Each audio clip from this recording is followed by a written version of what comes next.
Depleted uranium, the Gulf War. As she mentioned, during the Gulf War, we had a real problem. I'm a longtime military officer. I've been in the military since 1967. Served in Vietnam, was recalled to active duty for Desert Storm. Part of my job responsibilities during Desert Storm, I was a member of the 12th Preventive Medicine. We were the theater public health department. I also became a member of Bowers Raiders. We were the theater nuclear, biological, chemical warfare special operations team. We had the responsibility to identify it, to train and educate all of the military personnel, to develop the decontamination and medical care guidelines, and then to clean up the mess. The Gulf War was the most toxic war known to man. The United States, back in the 80s, deliberately and willfully provided Iraq with the weapons of mass destruction that we are about ready to go to war over today.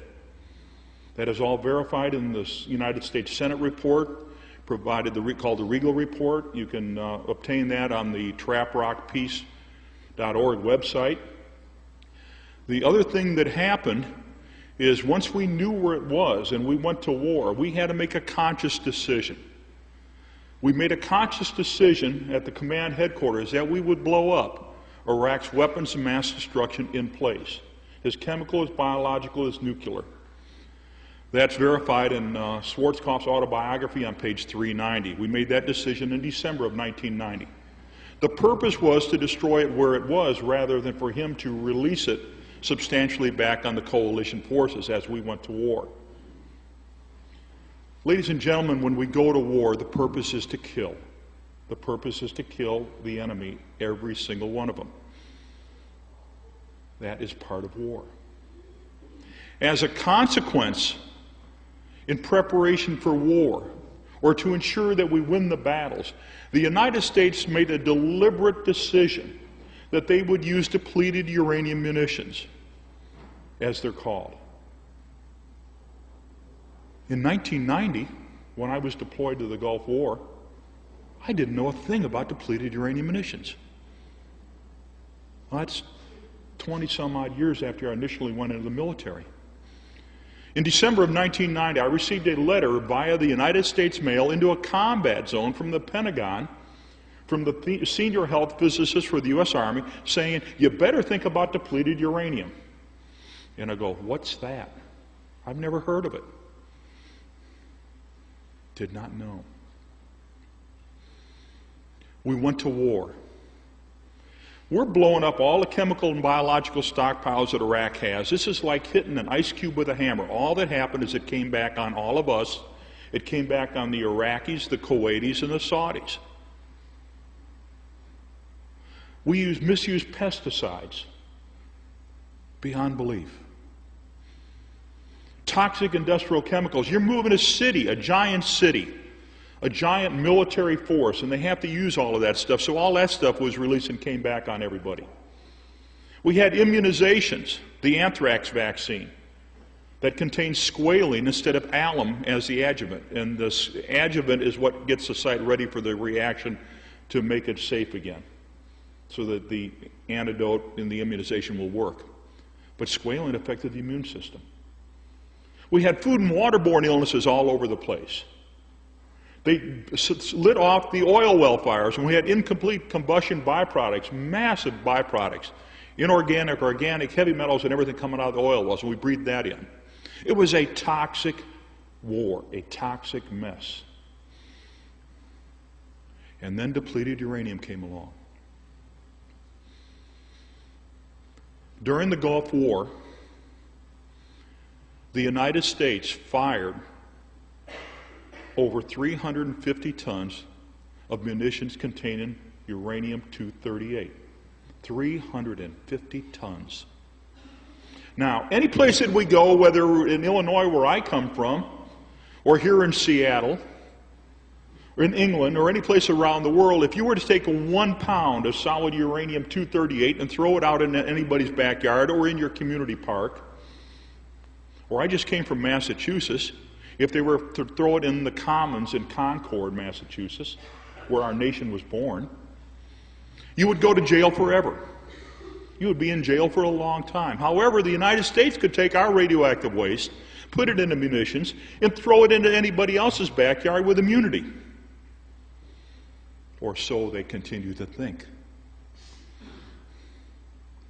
Depleted uranium munitions are solid uranium-238. They are not coated, they are not tipped. Each and every tank round fired by the Abrams tank is 10 pounds of solid uranium-238 contaminated with plutonium, neptunium, and americium. Now, the contamination came from the U.S. Department of Energy manufacturing sites in Paducah, Kentucky, Oak Ridge in Tennessee, and Portsmouth in Ohio. Solid uranium-238. Now, the A-10 Warthog aircraft, it's a phenomenal tank buster. It's excellent in combat, just like the Abrams tank is. Each individual round fired by the Warthog is 3/4 of a pound of solid uranium-238. They are not coated, they are not tipped. We fired about 1 million rounds of the 30 millimeter during the Gulf War. 15,000 rounds of the tank round during the Gulf War for about 350 tons of solid uranium-238. The majority of the casualties during the Gulf War, the majority of those that died, the majority of the Americans that died during the Gulf War and that were injured in the Gulf War were as a result of friendly fire. The U.S. shooting the U.S. with uranium munitions. When I got the tasking from the Pentagon down through Norman G. Schwarzkopf, directly to D.G. Zulis. Now, Schwarzkopf was the theater commander, overall, the top general. He was in charge of the war. D.G. Zulis was the theater medical commander, and I worked for him. They told me, clean up the DU mess. And I'm going to finish the job. When we got up into northern Saudi Arabia, KKMC, that's King Khalid Military City, we're collecting the U.S. friendly fire vehicles there. We walked in there, and members of the 144th Maintenance Company were in there working on this already, and they're in cutoffs in their boots, and that's about it. They're sucking uranium dust in. They're sucking uranium contamination. They're absorbing uranium contamination. We walked in there, and there's only one way to describe it, and it's very appropriate in this building, this church. Oh my God. Within 72 hours, we were sick. Within 72 hours, respiratory problems started on myself and the rest of my team, and we were already seeing it on the individuals. The 144th was there, and we're already hearing reports of that from the friendly fire casualties. Within 72 hours. The rashes started, open sores that opened and bled. We're in a war. Things are blowing up around us. We're pulling unexploded ordnance out of these destroyed vehicles. We're messing around. Now everybody says you got to wear respiratory and skin protection or some type of respiratory and skin protection. It's 100 and some odd degrees. And they told us all you need is exam gloves for your medical personnel and a surgical mask. Well, as everybody that's worked in the medical field knows, that a surgical mask is good for spit and not much else. Now, uranium oxides are submicron in size, which means that we're seeing some the size of marbles and sizes going down to submicron. And now a submicron, 1 micron, is 10 to the minus 10th meters. This is atomic scale. And we're sucking this in.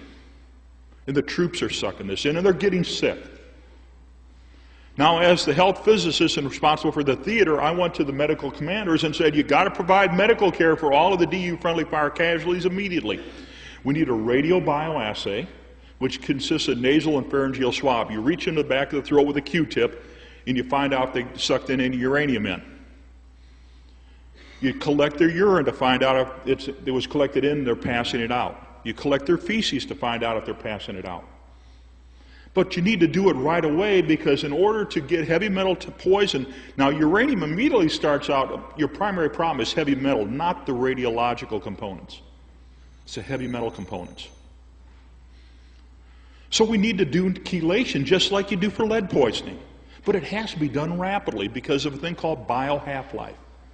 And a bio half-life is where the uranium then goes into sequestering in the bodies of the bodies, or it passes out through the urine, and you'll never find it. They refuse to provide medical care to myself, my teams, the friendly fire casualties, and to this day, the number of U.S. friendly fire casualties, heroes of our nation, shot up by soldiers of our nation, still have not received the medical care that they earned in combat. We've still not all received the medical care we earned in combat. Myself and our team got sick within 72 hours, much less the friendly fire casualties. I'd go to the commanders of units that had the friendly fire casualties and said, provide them medical care, they have uranium poisoning. They never got it. Mr. Jerry Wheat, friendly fire casualty, a very good friend. His father discovered it years later. His father was a scientist at Los Alamos, went had a Geiger counter and find out that, oh, my son's hot for radioactivity. Geez, it's the shrapnel that they never removed.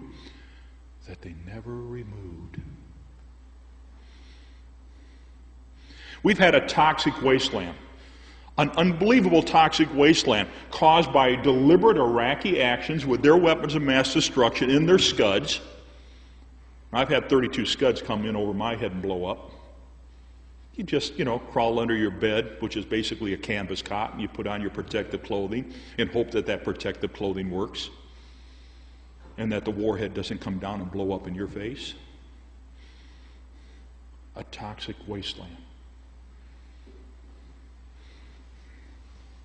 What is depleted uranium? Depleted uranium is uranium-238. It is the byproduct, chemically known as uranium hexafluoride, when we remove the fissionable components, that's uranium-234 and 235, to make reactor fuel and atomic bombs.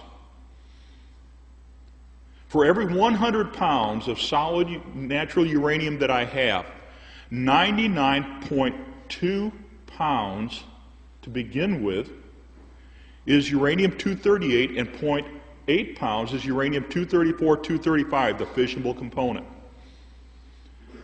When you go through the processing system, what you end up with is for every 100 pounds of solid uranium that you now have, you have 99.8 pounds of uranium-238 and 0.2 pounds of uranium-234 and 235. That is known as depleted uranium. Ladies and gentlemen, there is nothing depleted about it. Nothing depleted about it at all. Now, they keep saying, when you see a government report, they say it's 40% less radioactive than the other stuff. What they forgot to do was write down the other part of the paragraph that I put down for them. The alpha emissions. Uranium gives off three primary emissions. Alpha particles, which are the helium nucleus, 2 protons and 2 neutrons. These are massive particles. When they get into tissue, cause tremendous ionization damage to tissue. Absolutely rip it apart. And then you have the gamma particles, but those are outside, and there's not a whole lot. They're very small, pure energy. And then the beta particles, like an electron. That's what runs around in our electrical wires and provides us electricity. But when you change the proportion of uranium-238 from 99.2% or 99.2 pounds per 100 up to 99.8 pounds per 100, guess what? The alpha emissions increase proportionally. So when you get the uranium-238 in your body, no wonder we all got sick. A toxic wasteland, a deliberate use. I think that should clear it up. The other thing, too, with uranium munitions, ladies and gentlemen, they are not coated, they are not tipped, as I mentioned before. They are not coated, they are not tipped. You continuously see report after report where they say, well, the munition's coated and tipped like there's some steel or lead in there and the uranium's on the outside. It's not. It's solid uranium-238. 10 pounds per round for the tank and 3/4 of a pound per round for the A10. Yes, sir. There is no coating. Absolutely.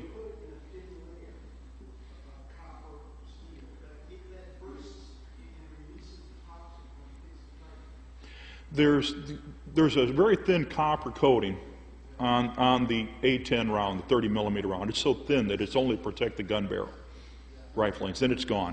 And we don't have anything on the tank round. Okay? The only thing that's on a tank round is paint.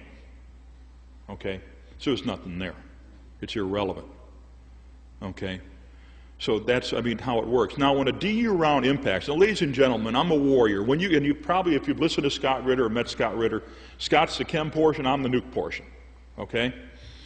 God bless Scott Ritter. I can't say that enough. He's a good friend, and God bless him. He's another American hero. Okay. When the DU round is fired, you fire the DU round. Now that DU round, you'll see it in the slides when I show those. The DU round automatically catches fire. Uranium is pyrophoric. It catches fire just moving it through air. Again, friction. Now this round is moving extremely high velocity. The tank round is about 3/4 of an inch in diameter, and it's 18 inches long, and it's 10 pounds and weighs 10 pounds, or over 4,500 grams, when we actually talk about mass versus weight. Now this thing is a gigantic kinetic energy dart. It's a massive dart flying at phenomenal velocities with tremendous forces and pressures over a little area about 3/4 of an inch in diameter, and it just goes right in like mad. It kills everything. Inside the vehicle, you have spalling. The uranium is coming off, so what you see inside would be if I took a whole handful of BBs, ignite all these BBs, or ball bearings, throw them at extremely high velocity, and they're going through this vehicle at unbelievable forces, and anything that's inside ignites, anything that's in there blows up, anything that's in there dies. Now, you can have survivors in some vehicles. It just depends on where they were and how many rounds hit it, and where the shrapnel went. It's a firestorm. It's a firestorm within the vehicle, beyond belief. Now, some of you have seen this and seen the videos where I show exactly what it looks like inside the vehicle on impact. And ladies and gentlemen, it's pure hell. Now, as that does, you have uranium oxide and dust that are all formed. And what we learned from research firsthand in the desert, and then when I became the director of the Depleted Uranium Project for the Department of the Army, the Department of Defense, and NATO, I'm the guy that did the research.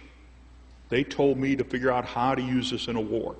And as a smart Army officer, I said, yes, sir, I'm going to go along and I'm going to try to figure out how to use it, because when you go to war, the purpose is to kill. Ladies and gentlemen, the purpose is to kill. You need to understand that.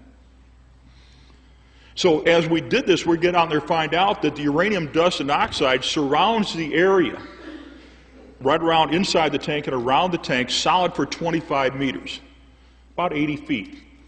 You must have full respiratory and skin protection to go near there, which means that you need to wear what we know as a gas mask and some type of clothing to protect your skin from getting it on. No question. The U.S. Army's own training manual, Common Task Training, specifies that they must do that. We know from research that once the uranium dust impacts, it will settle out in about 30 to 45 minutes, but the minute you come in or step in again, it's resuspended. It'd be like taking a whole pile of talcum powder and throwing it on your table, on your desk, and hitting your hand. It goes up, it stays airborne, it comes down, and you can breathe it in and suck it in continuously until it is physically removed and properly disposed of. We worked on this for 3 months. It took our team, approximately 100 individuals, primary individuals, 3 months to clean up 24 depleted uranium U.S. friendly fire vehicles that were destroyed in combat. Now, we buried a whole bunch over in the desert with the human remains that I couldn't pull out. Had to download unexploded ordnance and all the other hazardous materials on these things. And our team got sick right away. And ladies and gentlemen, the first cancer started within 8 months, and the first cancer death within 2 years. And the last one died last January. And it continues. I had a father and son. The individual that distributed all of the depleted uranium munitions during the war, a very good friend of mine, his father was also with us and helped clean up the mess. The father's already dead from lymphoma. Too many of my friends are dead from lymphoma.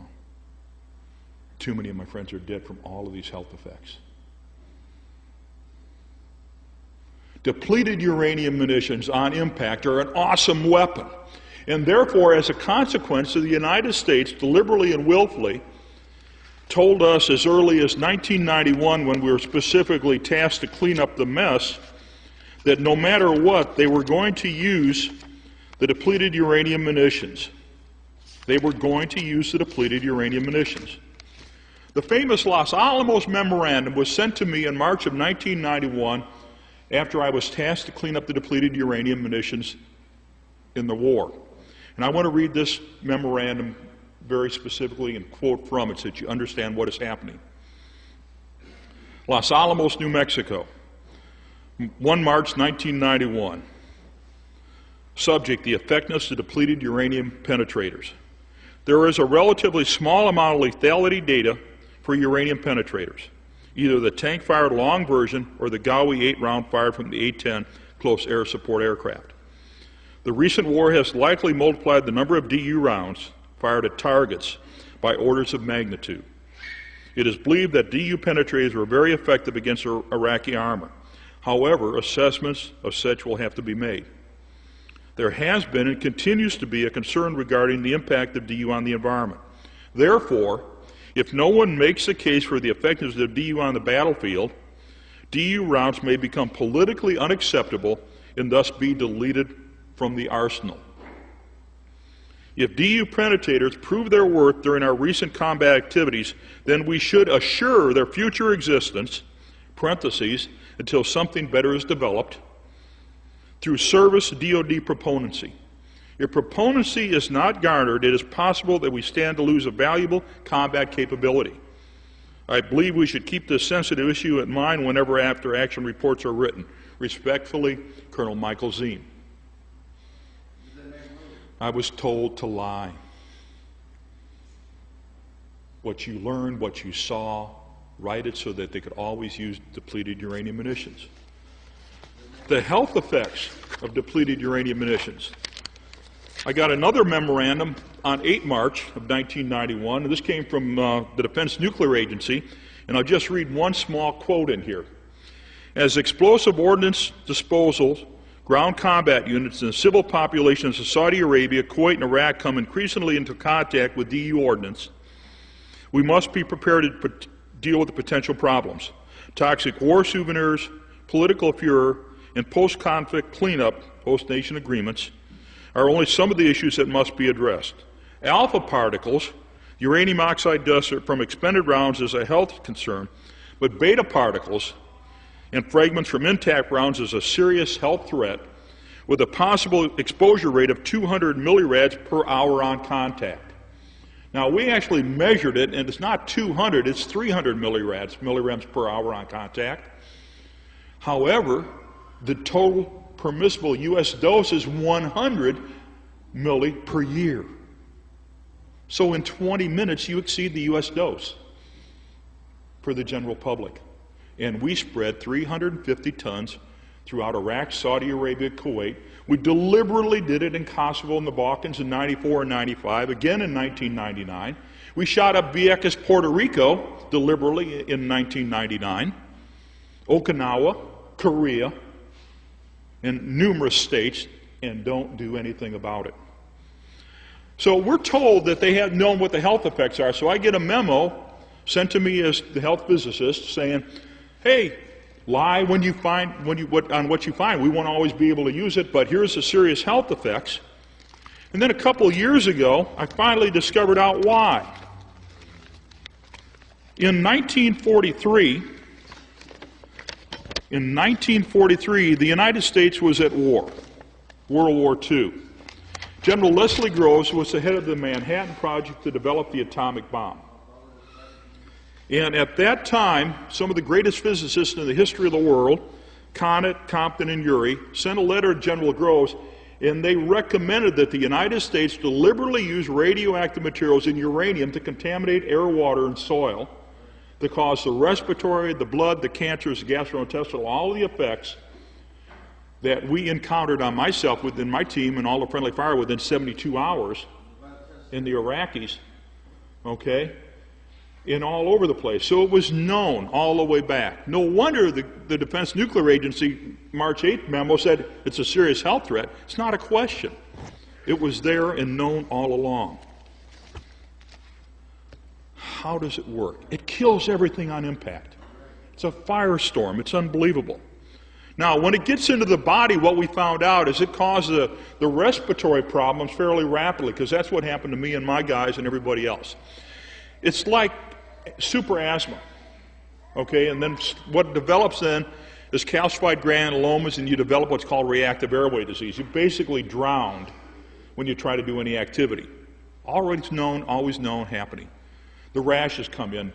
Now, what happens is the uranium, you got a bio-half-life. When it gets into the body through respiration, 57% is insoluble. So now I got this heavy metal particle that's also radiological sitting in the lungs, and it's going to cause the particulate damage, just like breathing coal or dirt or wheat chaff or anything in. It's not a good day. But now they got the radiological component that's irradiated in the lungs at 300 millirems per hour just for beta. In the alpha particles, I've measured up around 1,200 to 15,000, just depends on what they are, but it's irradiating, so it's causing all kinds of damage. Permanent damage in the lungs. The 1943 memorandum said it would start within hours and days and permanent damage within weeks, and it happened. Happened to me and happened to everybody else. Now, the other 43% is soluble fraction. That's soluble fraction of uranium. Now, this is a heavy metal radiological toxin that goes to the lymph glands and messes up your immune system. It goes to your teeth and displaces the calcium in your teeth. And so what we're seeing today and what's happened to me recently is I'll be eating a piece of bread or something, my teeth just fracture off, and I'm getting the same report from all over the country. There's no calcium in the tooth, so the tooth structure just breaks. We also have the uranium going into the bone. It's a calcium seeker, so it replaces the uranium in the bone. So now you got osteopenia, osteoporosis starting out right away, not even a question. Then you have the uranium going down to the kidney, and it's like a seed. It's a kidney stone, forms a kidney stone. Now that uranium is extremely soft. Uranium is not hard, it's extremely soft. Then you get the calcium and the oxalates, the other things that come down, now you get a kidney stone forming. However, you got the radioactive component that's causing tissue damage, and the heavy metal that's causing tissue damage, and you form scar tissue called a thyrocast around the uranium, and you can't get it out of the kidney. Shockwave lithotripsy, the current way that you break up a kidney stone without doing surgery, won't work. It's a soft complex. It won't break it up. So that kidney stone is embedded in the kidney, and they keep forming, and I don't know how many, I gave up my number of kidney surgeries. After a while, they just said, it's in the dozens. There's no sense in counting them anymore. That stone forms in there, and they can't remove it unless they remove it from surgery. Now, the uranium stone is formed down there, and it's locked in the lower part of the kidney in the calyx. So what you have is continued chronic kidney pain. How would you like to go to war, have them use ammunition, not provide medical care, not tell you, and then when you get so painful that you literally can't step into your own pants? It's not a good day. So we've got all these things happening. And then the cancer's developed. Member of my team, he had the first bunk in our tent closest to the uranium contamination in the Gulf War. And he developed cancer of the pharynx and the larynx, up here in the back of the throat within 8 months. He's dead. Sitting's dead. Sewell's dead. I just count and count and count. Dave Kiefer, the guy that had the responsibility, and his dad's already dead from lymphoma because his dad was a civilian that came over to help us clean up the mess. And this is where it comes in very important to what's just recently happened in Idaho. Mr. Kiefer had the responsibility for cleaning up the DU armor and fixing the DU armor on the messed up tanks. And he's already died of cancer. They said the civilians weren't there and did it. Well, it's real funny. I got a picture of them doing it. Yeah, I guess it was my imagination. And it continues on that work. Was the Gulf War an easy war? Not hardly. It was a toxic wasteland. And it's still a toxic wasteland today. It's not changed. A toxic wasteland. From chemical and biological materials that Iraq deliberately used on us that we sold him, and he manufactured more from, that we then deliberately went and blew up in place that whipped it back on us starting in early when we got into the war, that we blow up immediately after the war. Camisea is probably the most famous one, but there were well over 105 sites that we knew of and blew up. Now the Camisea, the sarin, the cyclosarin that was blew up from Camisea, personally got me at 200 miles away. The Secretary of Defense, Dr. Bernard Rosker, sent a letter to me, he was Deputy Secretary, said, Doug, you were hit by sarin and cyclosarin, go to the VA and get care. No, I was 200 miles away. That's how far it goes. 105 sites all over. Then Scott Ritter's team, UNSCOM, God bless Scott Ritter, they went in and they blew up a whole bunch more and destroyed a whole bunch more of this stuff. Now guess where that came back on? U.S. troops, the environment, the Iraqis, the Kuwaitis, the Saudis. And we wonder why the health effects in the photographs that are out there in the lobby and the next to the church are there and the kids are sick and dying. It's not even a question.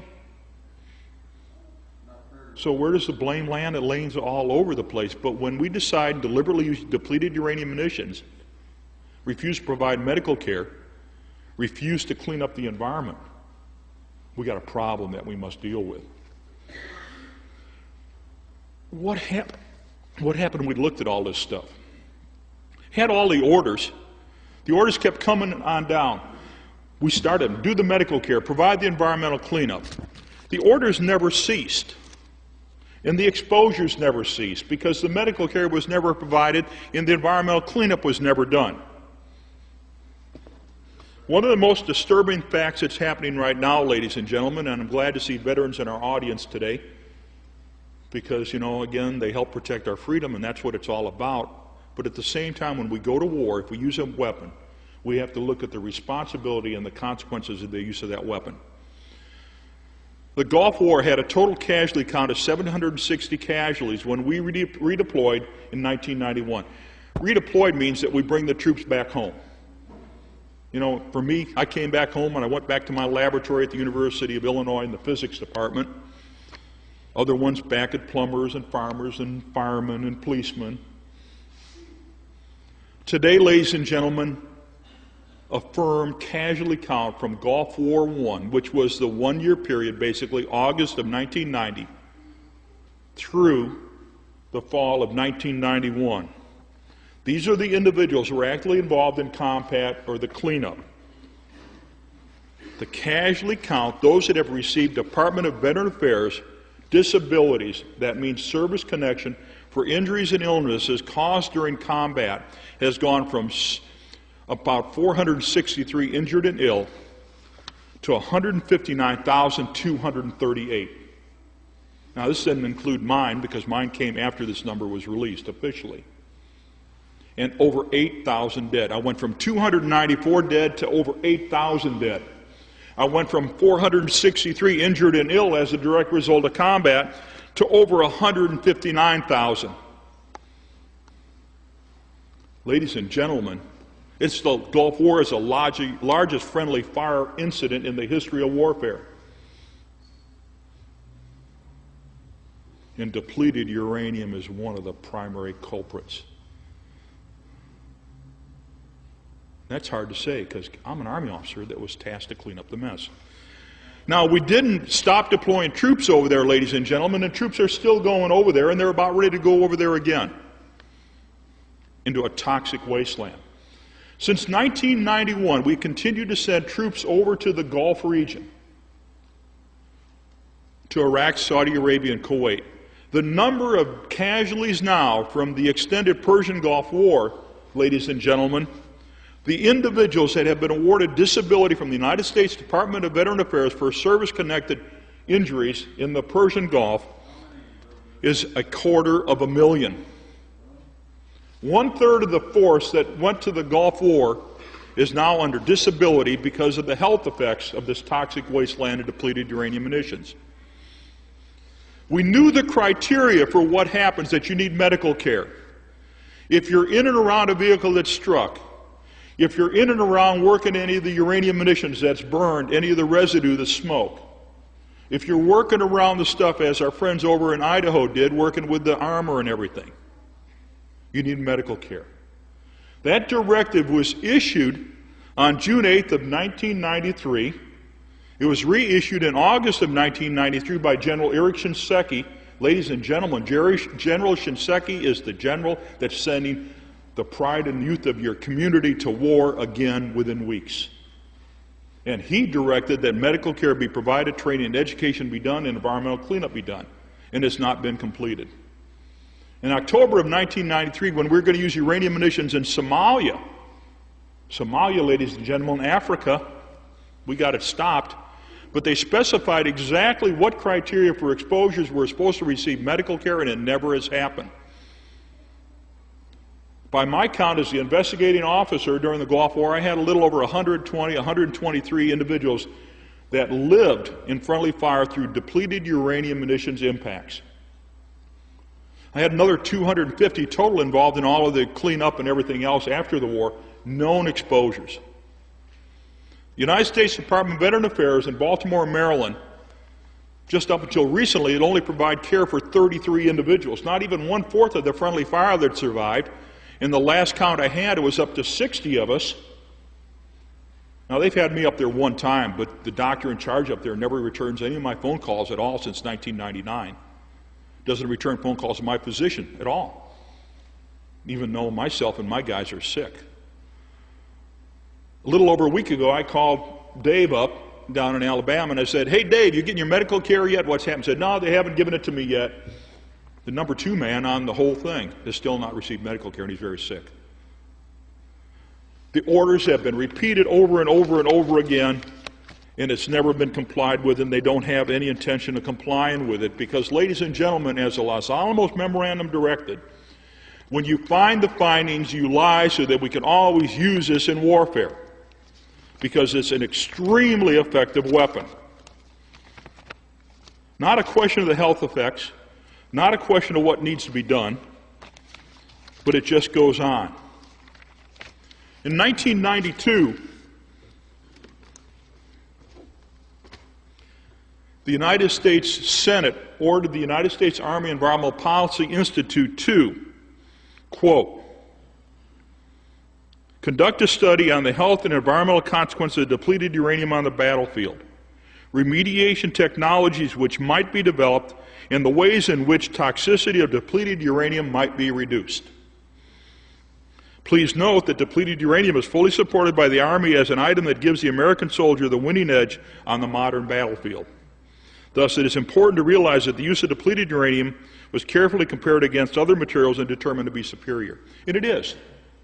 I did the assessment on the damage on Iraqi and U.S., and it's fantastic. When you go to war, the purpose is to kill. Use the best weapon you can. Today, ladies and gentlemen, I must urge that when we go to war, if we go to war, and I hope we never go to war again, that we have to make sure that the warriors, the soldiers, and everybody know that you have to deal with the consequence of the weapons you use. You can't take radioactive materials and deliberately and willfully throw them in somebody else's backyard, deliberately and willfully deny medical care to the U.S. veterans, the heroes of our nation. You can't deliberately and willfully deny medical care or the protocols to the enemy soldiers, because according to the Geneva Conventions, if I shoot the enemy and he survives, I got to provide him medical care. We have forgot something about ethics and morality, and it never ceases to amaze me. Now, the medical care directives that were coming out just didn't end with that. In 1993, when we're trying to get all the medical care put together, the U.S. Army Medical Department sent an order out, and in that order they deliberately said to leave the uranium shrapnel embedded in the arms and the bodies of the U.S. friendly fire casualties to determine what the health effects would be. And Jerry Wheat developed cancer, and the individual that wrote the memorandum, when we were in Washington, D.C. testifying, sat right next to him and said, "Oh, sorry, Jerry, no, it didn't really cause it." It's a crime against God and humanity. And it never stops. And it never stops. The medical directives have been issued. The cleanup procedures I developed. We told how do you clean it up or what you can do. But as we started to do this, we found out that for every single vehicle that's destroyed, I have to pick up that vehicle physically. Now, it's got all kinds of unexploded ordnance in there and everything else, so it's a bomb in of itself. Okay, so you can move it, jink it, whatever you want to bump it or anything, it'll blow up. 3 of my guys died at a place called Doha when that whole thing blew up in August of 1991 because they were trying to clean up a destroyed tank, and that ammo was unstable, blew them to smithereens. 2 of my other team members, one was gone trying to get a truck, and the other one, the only reason he survived is because he was able to duck down underneath the desk. Unbelievable mess. I don't know how to describe it. The United States Army, command staff at the Pentagon, and Schwarzkopf and Zulus told me to clean up the depleted uranium mess. They recalled me to active duty as the Depleted Uranium Project Director to develop all the training and education necessary to make our troops safe and NATO troops safe when they use it. They ordered me to develop the environmental cleanup procedures.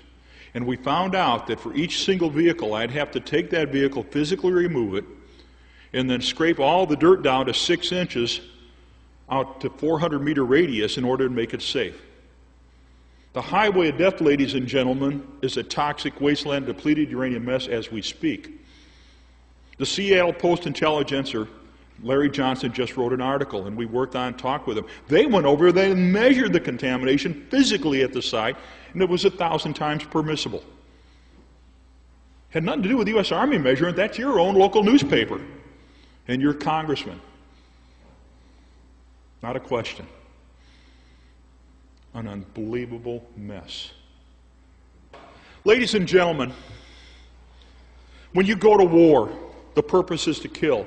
However, when we go to war, we have to remember what are the health and environmental consequences of the weapons that we choose to use in war. The Army asked me to clean this up. I myself am affected. The individuals that I asked to work with me are sick and dead. The pride and youth of our nation are sick and dying, and they've been denied medical care. And the casualty rate now for all individuals deployed to the Persian Gulf is over 250,000. And we're about to go to war again. The gas mask, ladies and gentlemen, that we wear when we go to war, that was supposed to protect us there during the war, doesn't work. The United States General Accounting Office has absolutely verified that, and the Army knows it. When you move your head, the seal breaks under your chin, and when you don't have a seal, when you go into whether it's chemical or biological or radiological, you're going to breathe it in. And you're going to get sick and you're going to die.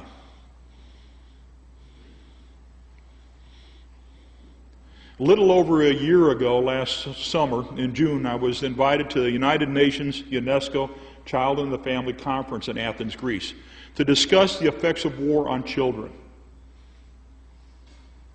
The United States and England were the only 2 nations that refused to participate in the conference. Arrogance, ladies and gentlemen. The conference was about the effect of war on the child. We're in the most appropriate place today. 2,000 years ago, it was said, "And a child shall lead them." And my hope and dream for all of you in the world is that peace will come. And maybe the prophecy will be refilled again, "And a child shall lead them." But if the children are dead due to the consequences of war, the refusals to deal with the health and environmental consequences of the use of disastrous weapons, where will the child come from? Where will be that child that will lead us to peace? Thank you.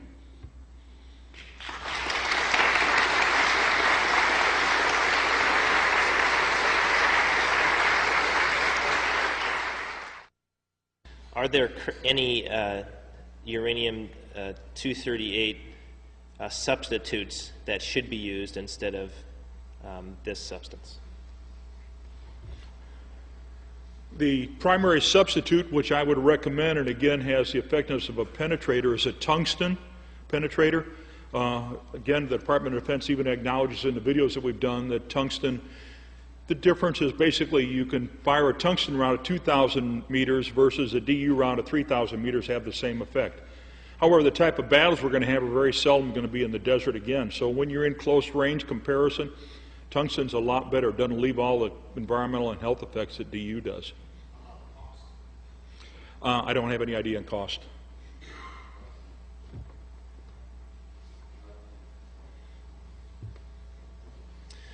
John Stanford was the former superintendent of Seattle schools and former general in charge of supply during the Gulf War. He died a few years ago of cancer. Do you think he could have been a victim of depleted uranium? I don't know the individual. However, with all the host of exposures we had during the Gulf War, you'd have to go back and do an assessment and find out what his health effects were, where he was in the Gulf War. But he came back sick and died from the Gulf War. More than likely, yeah, that's what happened. Was it DU? I don't know. Depends on whether or not he had the exposures downwind, in a vehicle, in equipment, cleaning it up. But there's so many exposures we can't separate out. That's one of the problems with the medical evidence. We're not in a laboratory. We're not in a hospital. We're dealing with reality. And the reality is, if you see something wrong and you find it, they got the exposures, you can make an estimate, but you can't prove it. The Department of Defense wants everybody to prove whether or not they were exposed and that their health effects come from that. Unfortunately, in a war, you can't do it.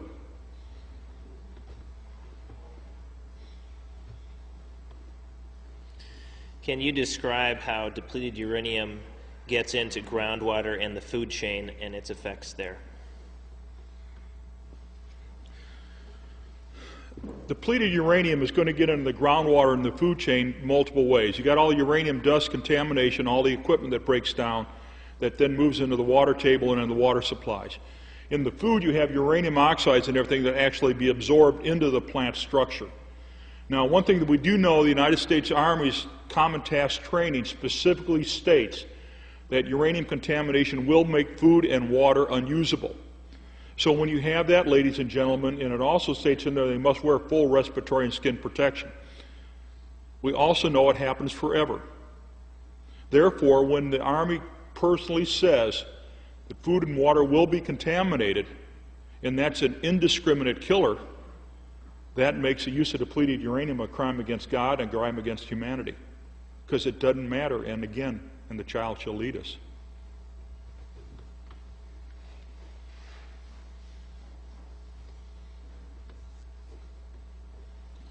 Has Gulf War syndrome finally been recognized as a toxic illness? No. Gulf War syndrome has been not recognized as a toxic illness, and the reason is, if they have to acknowledge what happened to all of the veterans during the Gulf War and since the Gulf War, then they have to acknowledge that the same thing happened to the civilians. And the civilians, the women and the children, and everybody else don't deserve this. The non-combatants don't deserve it. So no, they don't want to recognize it. And all of us that speak out suffer massive retaliation for speaking out, for finishing our job. Again, when will responsibility happen? We got to make it happen.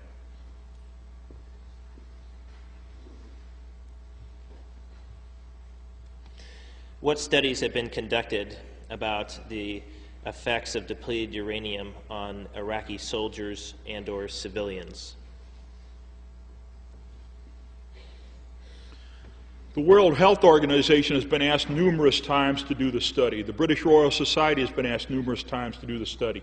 In 1999, the end of February and beginning of March, when I was appointed the Center for Disease Control, Denise Nichols and myself and others made the proposal that and Dr. Bill Baumschweiger made the proposal that they do the study. They've never done it. On April 16th of 1999, we went up and met with the Presidential Oversight Board that was under General Elmo Zumwalt and Senator Rudman, and we specifically made that proposal, and Rosalie Bertel, we all did it, and they've never done it. Now, Dr. Asa Durakovic and Dr. Harry Sharma have gone over, they have collected the biological samples, radiobioassays, and they have verified that the individuals over there are hot for depleted uranium. In meetings with the Department of Defense, when we presented Dr. Sharma's and Dr. Durakovic's results, the Department of Defense representative in charge of depleted uranium said, we'll have to get him fired, and they did.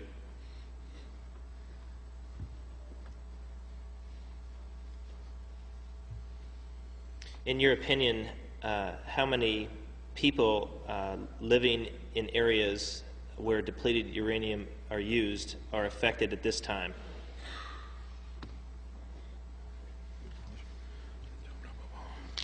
Just a second, please.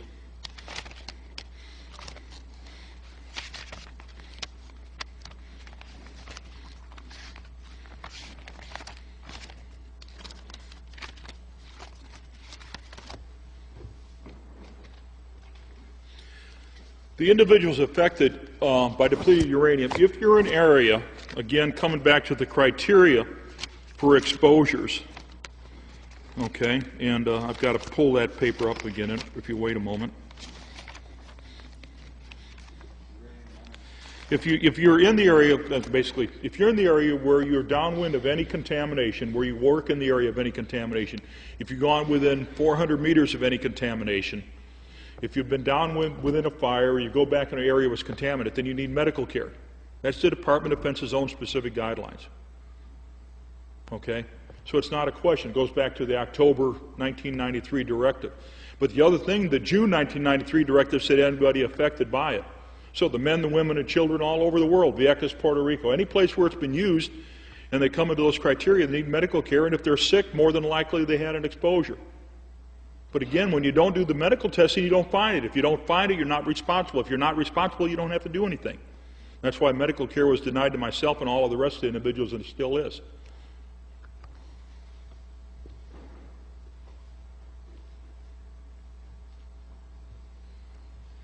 What is the status of the bill introduced by Representative McKinney to ban DU use and sale and development?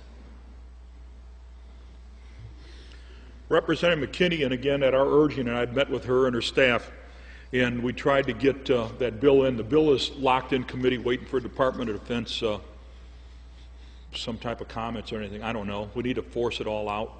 But remember, it's not going to be locked out. As long as the Los Alamos directive and the API directive are considered the way it goes, they're going to use DU forever. And anything that gets in the way, they're going to stop cold.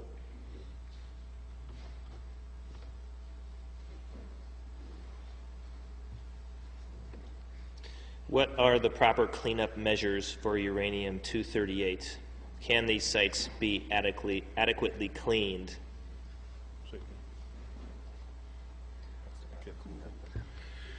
The cleanup procedures is you have to physically pick up the contaminated equipment, vehicle, or structure. But prior to do that, especially in a war, you have to unload all the unexploded munitions that are now extremely unstable. You have to remove all the hazardous materials that are out of there. Then what you have to do is either take that a facility like Barnwell, South Carolina. That's a multi-million-dollar facility. It took them 4 years to clean up 24 vehicles. Now, 4 years for 24 vehicles in a specialized facility? What about the thousands upon thousands of vehicles littering all the battle areas? Then once you get that vehicle removed, you have to take the soil down to 4 inches for 400-meter radius and dispose of that properly. You can't do it. I wish you could. I tried to develop, but you can't. Sir? Are they using in the United States the uranium sheet tanks where they practice their war games? Yes, in certain areas they are. Yes, they are. Are they cleaning that up? No, sir, they're not. So it's getting the air and the water and I wouldn't eat anything out of Chesapeake Bay for anything under my life because of all the contamination from both the chemical, biological, and especially the uranium coming from Aberdeen Proving Ground, Maryland. And we wonder why Chesapeake Bay has gone from one of the greatest fishing grounds in the world to nothing. It's all contaminated. Just a second.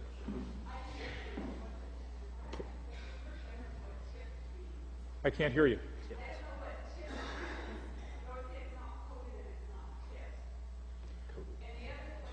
Okay.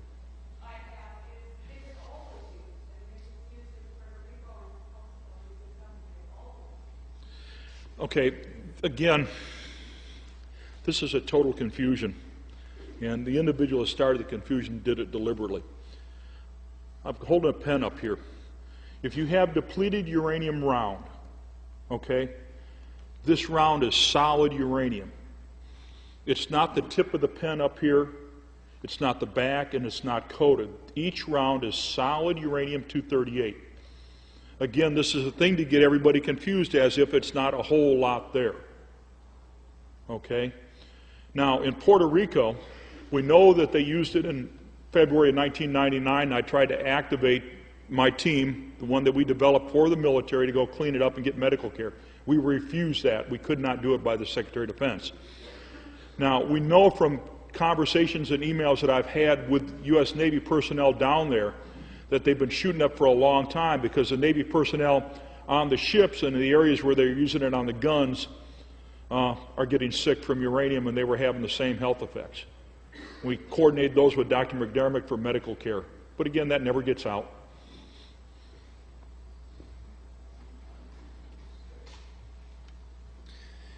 The Department of Energy is using uranium for these bombs. What else are they using it for? Or are they being recycled into consumer products and marketed? They have over 700,000 metric tons stored at Paducah, Kentucky, Oak Ridge, Tennessee, and Portsmouth, Ohio.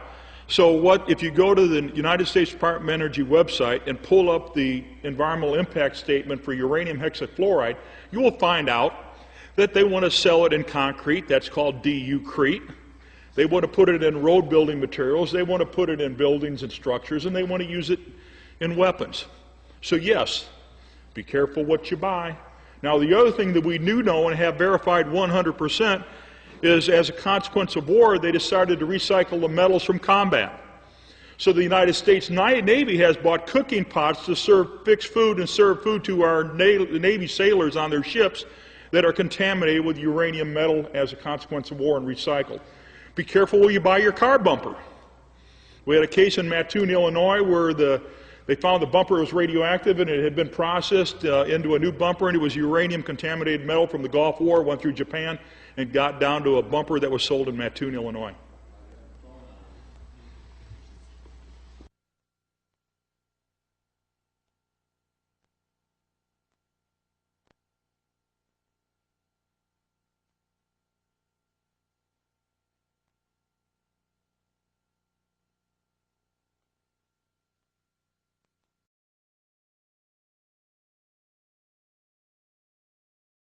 Conscious decision.